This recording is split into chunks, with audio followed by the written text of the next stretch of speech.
The early stages of production on the famous computer-animated film Toy Story were a complete nightmare. The production was in a sort of development hell until the infamous Black Friday incident. Disney harassed the then new animation studio Pixar constantly. They were to produce and release the film, and they wanted results as quickly as possible. Disney tried everything to eliminate Pixar's efforts to deviate from the Disney formula, even at times threatening to shut the production down. Disney sent notes on revisions that they thought would improve the film. They insisted through their notes, which all read, "Edge. The film needs more edge." The people working on the film at the time struggled so hard to maintain all of Disney's notes and demands. Once a week, they were required to fly across the country to Disney's offices and present them with progress. Every time they were met with the same response. Edge. The film needs more edge. Pixar revised the film so hard to meet the deadlines that it resulted in some rather interesting changes. In order to achieve edge, the film had to become quite a lot darker. Woody became a wildly unlikable character, much more angry and far less comedic than in the final film. Bo Peep's role in the story was far more prevalent, and often flirtatious towards the male characters, and is the first to accuse Woody of pushing Buzz out the window. Buzz Lightyear was referred to at this point in the production as Lunar Larry. He's highly reminiscent of an older superhero, talking in a deeper voice and even more deluded and ignorant of his surroundings. The other toys were relatively unchanged, save for a few minor aesthetic differences. Pixar employees literally worked 24/7 non-stop. Director John Lasseter joked on more than one occasion about how he had the best parking space at the office because his car hadn't moved in over 3 days. Some of the writers and storyboard artists began to suffer from chronic insomnia. A few writers reported seeing visions of Buzz and Woody taunting them on their lack of progress, chanting, "Edge. The film needs more edge." Many of the initial writers quit due to the stress it was putting on their personal lives. Much to the distress of the remaining crew, by November of 1992, there were 2 of the 5 writers left, and only 1 of the 3 storyboard artists. The remaining storyboard artist was named Ralph Thompson. He joined the Pixar team in the winter of 1987, working on short films such as Tin Toy and Knick Knack. He, at the same time, did some storyboard work for The Nightmare Before Christmas with a fellow artist, Joe Rand. Joe came down with a serious illness and hadn't been to work in a week. Ralph worked constantly, in fear of the inevitable correction by Disney. More edge. More edge. Each presentation meant another row of sleepless nights, of rewriting and redrawing the same characters in the same bedroom over and over and over. It was maddening. One morning, John Lasseter, Andrew Stanton, and other higher-ups at Pixar came into the office and told everybody what had happened at their last meeting. Disney felt that things were not looking very good for the film, and demanded that in less than a week, they see the complete film and story reels, with massive revisions. There was a general groan and whining from the crew, and then they went back to working. Ralph worked harder than all others involved. Sometimes, at 2 a.m, one of the writers would walk into Ralph's office with a packet of newly written scenes, more to draw, and with more drawings meant more scratch voice work. When a film is still in the writing and storyboarding stages, artists will do temporary voices for the story reels. He had Disney's vague instructions racing through his mind. More edge, edgier, more. We want results, people. Edgier. This is a business. Faster. More edge. Move on already. He thought to himself this exactly. The film needed an edge. It needed to be darker, more cynical.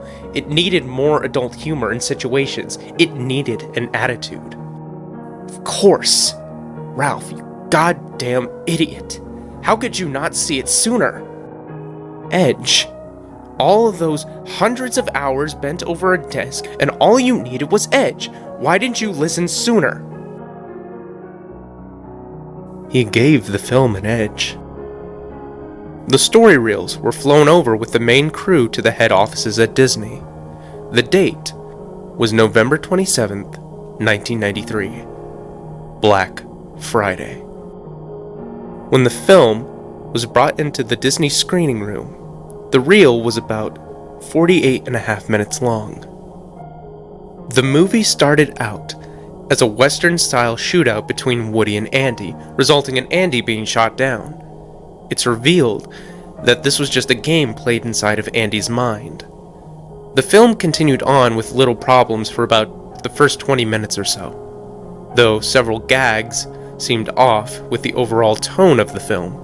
For example, Mr. Potato Head would pull one of his eyes out and kick them under Bo Peep's dress for a look-see.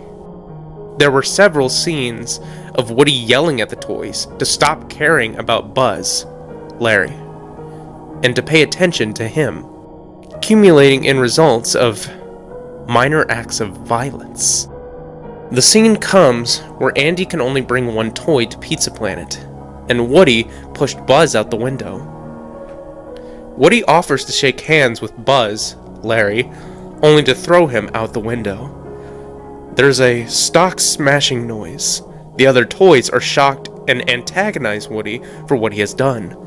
Woody shows little remorse and screams at Slinky Dog to make the toys stop harassing him. After much yelling, with one of the Green Army men saying the word "God damn," the toys grab Woody and toss him out at the window as well. He falls onto the ground with a low thump. Cheering is heard from the interior of the house. The quality on the storyboards becomes much less refined, almost like chicken scratch. Woody gets up and sees Buzz, Larry. Buzz's body was shattered on impact. His arms and legs were broken and located only a few inches away. There was a large crack down the middle of his chest, revealing a mess of buttons and wires inside. He gave a sort of electrical twitch motion with his head. His eyes looked as if they were about to pop out of their plastic sockets. The twitching stops after a few minutes, as Woody looked in fear at what he has done to Buzz and runs off. There is a jump cut to the scene where the two get stuck in the claw machine. The storyboard art is now back to its normal level of quality. The machine is filled with sunglasses wearing pizzas, as opposed to the aliens in the finished movie. Buzz is completely unharmed and intact. The scene is almost verbatim to the final film. Sid, the antagonist, in control of the claw, was wearing a yellow t-shirt and smoking 3 cigarettes at once.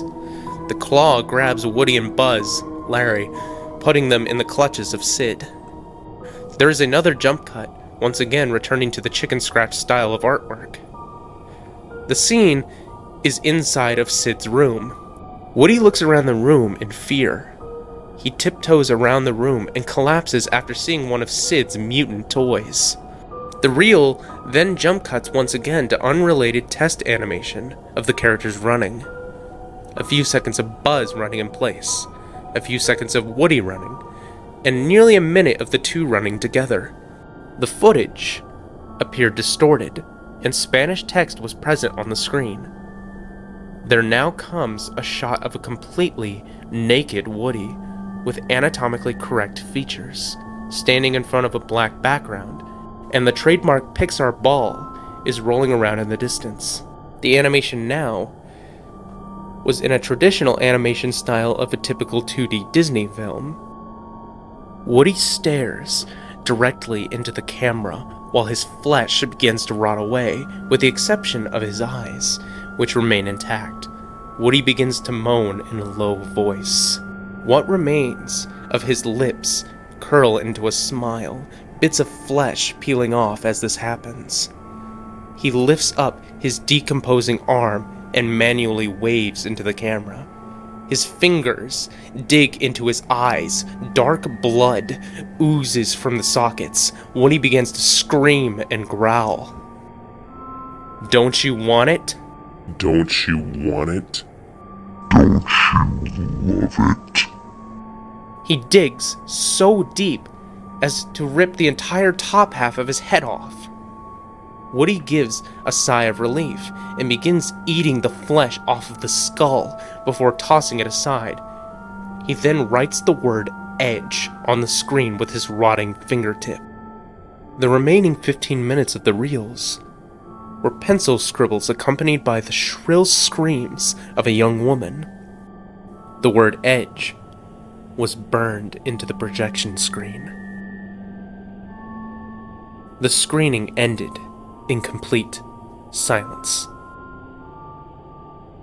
Chairman of Disney at the time, Jeffrey Katzenberg, walked out of the screening quietly, telling his colleagues, "Notes. They were following all the notes we were giving them." Upon returning to the Pixar offices, writer Pete Docter found the body of Ralph Thompson in an enormous pile of paper in his office. Further analysis found that the cause of death was a heart attack brought on by a lack of sleep and stress.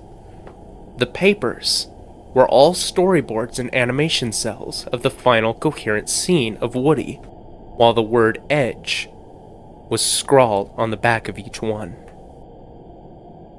Following the Black Friday screening, Disney became far less involved with the film, to which Pixar was finally given the freedom to make the film their way.